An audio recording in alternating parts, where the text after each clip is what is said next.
آپ کا پورا بیان اور سوال یہ بالکل مان لیجیے ایک امیجنیٹو سا سوال ہے کہ کل یہ ہوگا پھر نہیں ہوگا پھر وہ نہیں ہوگا. ابھی ہم آپٹمسٹک خیالات سے آگے چلے کہ یہ ضرور ہوگا.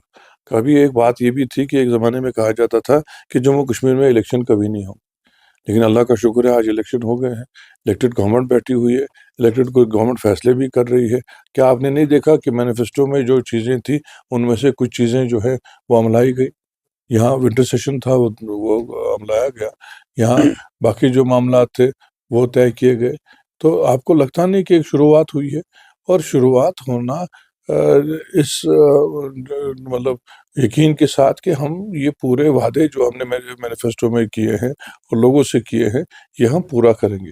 اور ہمیں پورا یقین ہے کہ جس جلدی سے عمر صاحب چاہتے ہیں کہ اس کو مکمل کریں، مجھے لگتا ہے کہ اگر 5 سال کا مینیفیسٹو ہے یہ اس سے بہت پہلے ہی مکمل ہو جائے گا. اس کا براہ راست اسٹیٹ ہوڈ کے تابع ہونے کی کوئی بات نہیں ہے. ہم نے یہاں یہ کہا ہے کہ ویکنسی ساری فل کر کے ہم لگ بھگ 1 لاکھ نوکریاں لگائیں گے. تو اس میں آپ نے دیکھا ہوگا شروعات ہوئی ہے، قریباً کوئی 1000 سے زیادہ نوکریوں کو پر کرنے کی جو نوٹیفیکیشن بھی نکلی ہے. اسی طرح باقی چیزوں پہ بھی کام ہوگا. ہم لوگ کیوں مایوس ہوں پہلے ہی؟ اور خدا نخواستہ لوگوں کے ذہن میں بھی کیوں مایوسی ڈالیں؟ ہم کوشش کریں گے کہ محنت کریں گے، دلی کے ساتھ بھی بات چیت کریں گے اور اپنا حق حاصل کریں گے اور اپنا آئینی حق حاصل کریں گے. اپوزیشن جماعت PDP جو ہے وہ آج بھی آپ کو تنقید کا شکار بناتی ہے. خلاف لوگوں نے پورا ایک جو ہے فیصلہ سنا دیا ہے، ان کو پورا نکارا گیا ہے، پورے الیکشن میں ان کا کہیں وجود نہیں رہا. اس سے زیادہ ان کے خلاف فیصلہ کیا دیں گے؟ اور ان کو خود انٹراسپیکشن کرنا چاہیے کہ ان کا کیا رول رہا جموں کشمیر کی سیاست میں 2014 کے بعد. اگر 2014 میں انہوں نے BJP کے ساتھ ہاتھ نہیں ملایا ہوتا شاید ہسٹری کچھ اور ہوتی. آپ کو لگ رہا ہے کہ کچھ سازشیں آپ کی سرکار کے خلاف ہو یہ سکتی تو ہمیشہ ہے. ہیں؟ نیشنل کانفرنس نے ہمیشہ ان سازشوں کو جیلا ہے. اور زیادہ دور کیا جائیں، ابھی جب پولیٹیکل پروسیس 96 کے بعد شروع ہوا تو ہر رجیم کے ساتھ ہماری جو ہے جو ہر حکومت کے ساتھ ہماری سازش ہوئی. تو پہلے فاروق صاحب کے ساتھ سازشیں ہوتی رہیں، پھر عمر صاحب کے ساتھ سازشیں ہوتی رہیں، بیچ میں انہوں نے آزاد صاحب تک کو نہیں بخشا. PDP کا جو اس وقت بھی رول رہا وہ بھی سازش تھی. پھر آج دوبارہ یہ کوشش کر رہے ہیں، اتنے کنفیوژنز ڈال رہے ہیں، اپنی طرف نہیں دیکھ رہے ہیں، اپنے جو کنڈکٹ ہے اور جو انہوں نے اپنے کام کیے وہ نہیں دیکھتے ہیں کہ اس سے ہم کہاں پہنچ گئے. مجھے ابھی بھی پورا یقین ہے اگر یہ BJP کے ساتھ نہ ملے ہوتے تو شاید 370 نہ ہٹا ہوتا اور شاید ہمارا اسٹیٹ جو ہے UT آج نہ ہوتا، شاید حالات بہت بڑے مختلف ہوتے. اگر ہم بات کریں کہ دلی کے بغیر کچھ ملنے والا تو ہے ہی نہیں، لیکن BJP کے ساتھ آپ کی پہلے سے ہی رساکشی رہی ہے، کیا یہ یخ پگھل سکتا ہے؟ دیکھیے جناب، جب آپ دلی کی بات کرتے ہیں تو ہم دلی کی سرکار کی بات کرتے ہیں. ہم کسی پارٹی سے نہیں مانگ رہے ہیں، ہم مرکزی سرکار سے ان کے وعدوں کی جو ہے کو عملانے کی بات کر رہے ہیں. یہ وعدے اگر پرائم منسٹر صاحب کر رہے ہیں وہ کسی جماعت کے رکن ہونے یا جماعت کے جو ہے لیڈر ہونے کی حیثیت سے نہیں کرتے ہیں، وہ ملک کے وزیر اعظم کی حیثیت سے کرتے ہیں. اسی طرح اگر ہوم منسٹر نے کوئی بات on the floor of the house کہی ہے تو وہ ایز ہوم منسٹر کہتے ہیں، کیونکہ وہ انہوں نے اوتھ لیا ہے ایز ہوم منسٹر. تو ہم ان کے وعدے کا جو یہاں جو ہے کو دہرا رہے اور اس وعدے کو ان کو یاد دہانی کرا رہے. کشمیر میں جموں کشمیر میں اب ایک نیا تجربہ چل رہا ہے، خاص طور پر اس سرکار کی جس میں UT لیول میں کچھ ہی منسٹرز ہوں گے تو انہیں کافی محکمے دیے گئے ہیں. کیا آپ کو لگ رہا ہے وہ انصاف ہو پائے گا؟ بڑی دقت ہے یہ، میں آپ کو بتاؤں، اس جیسے اسٹیٹ میں اتنے کم منسٹروں کے ذریعے کام چلانا بڑا مشکل ہے. یہاں جب اسٹیٹ بھی تھی تب بھی اتنے منسٹر ہوتے تھے، آپ نے خود بھی دیکھا ہوگا.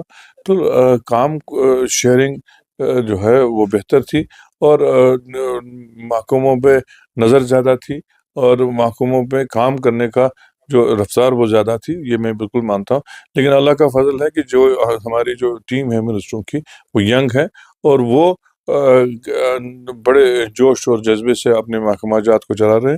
حالانکہ لوڈ ان پہ زیادہ ہے لیکن مجھے پورا یقین ہے کہ وہ انصاف کریں گے اپنے اس منصبے کے ساتھ. آپ کو لگ رہا ہے کہ آنے والے وقت میں یہاں کی تعمیر و ترقی میں مزید سرعت آ سکتی ہے؟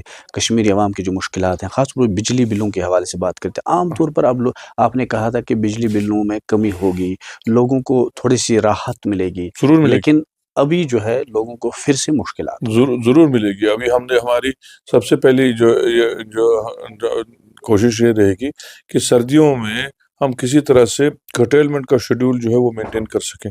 کرٹیلمنٹ کے شیڈول سے زیادہ کہیں بجلی نہ کاٹی جائے اور بجلی ملے لوگوں کو. بجلی کا جو سپلائی ہے وہ ایک ریگولر نظام پہ ملے.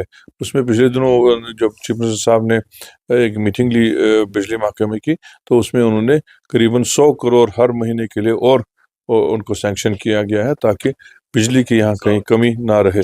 تو وہ سب اسی لیے کیا گیا ہے کہ لوگوں کو اس سردی کے موسم میں راحت مل سکے. اور بہرحال رہا سوال کہ جو ہم نے جہاں آپ کا اشارہ ہے کہ مینیفیسٹو میں 200 یونٹ کم کرنے کا, وہ بھی آپ یقین رکھیں وہ ضرور عملایا جائے گا اور بہت جلد عملایا جائے گا. ایک اور بات جو ہم کپواڑہ ضلع کی بات کریں گے, کپواڑہ ضلع نے آپ کو نراشا ہی کیا کیونکہ آپ کو ووٹ تو نہیں ملے, آپ یہاں کے ممبر اسمبلی نہیں بنے. لیکن عام طور پر یہ لوگ اب چاہتے ہیں کہ کیا ایڈوائزر صاحب ان کی نظریں کپواڑہ کی طرف رہیں گی, اور آنے والا وقت جو ہے کیا اس پہ بھی ان کی نظریں رہیں گی, یا جس طرح ان لوگوں نے آپ کو نراشا کیا کہیں وہ ٹھیس تو نہیں ہے؟ ایسی کوئی بات نہیں ہے. جب الیکشن میں آدمی جاتا ہے تو کوئی جیتتا ہے کوئی ہارتا ہے, یہ تو سلسلہ چلتا رہتا ہے. اس کی وجہ سے کوئی اپنا گھر چھوڑ کے نہیں جاتا ہے. یہ بات ہے کہ آدمی کو دھچکا ضرور لگتا ہے کیونکہ ایک بہتر امید ہوتی ہے ہمیشہ الیکشن میں, لیکن کام تب بھی چلتا ہے. میں نے الیکشن سے پہلے بھی, الیکشن کے بعد بھی, الیکشن ہارنے کے بعد بھی لوگوں سے میں وعدہ بند ہوں کہ جیسے میں پہلے یہاں خدمت کرنے کے جذبے سے آیا ہوں, آج بھی اسی جذبے سے یہاں ہوں. جتنا میرے میں طاقت ہے اور جتنا میں کر سکوں گا اس سے زیادہ ان کے لیے میں حاصل کر پاؤں گا. اور میں جو ان کی امیدیں میرے سے وابستہ ہیں ان پہ میں کھرا اترنے کی پوری کوشش کروں گا. یہاں غلط فہمیاں اور افواہیں بہت پھیلائی جاتی ہیں کہ نہیں جی اب کوئی آئے گا نہیں, کوئی پوچھے گا نہیں, ایسی کوئی بات نہیں. میں آج بھی یہاں بیٹھا ہوں, صبح سے آپ نے دیکھا ہوگا رات کے اندھیرے میں بھی لوگ ملنے آ رہے ہیں. لوگوں کے کام ہم کرتے ہیں, جہاں جہاں ہو سکے ہم کام کریں گے اور اس کانسٹیٹوئنسی کو ہم مثالی کانسٹیٹوئنسی بنا کے دیں گے. اس صورت میں بھی نراش, اور ان کو کبھی بھی مایوس ہونے کی ضرورت نہیں ہے. میں ہمیشہ ان کے لیے کھڑا پہلے بھی تھا, آج بھی ہوں اور آگے بھی رہوں گا. یہ آپ کو ان کو پورا یقین ہونا چاہیے. بہت بہت شکریہ بات کرنے کے لیے.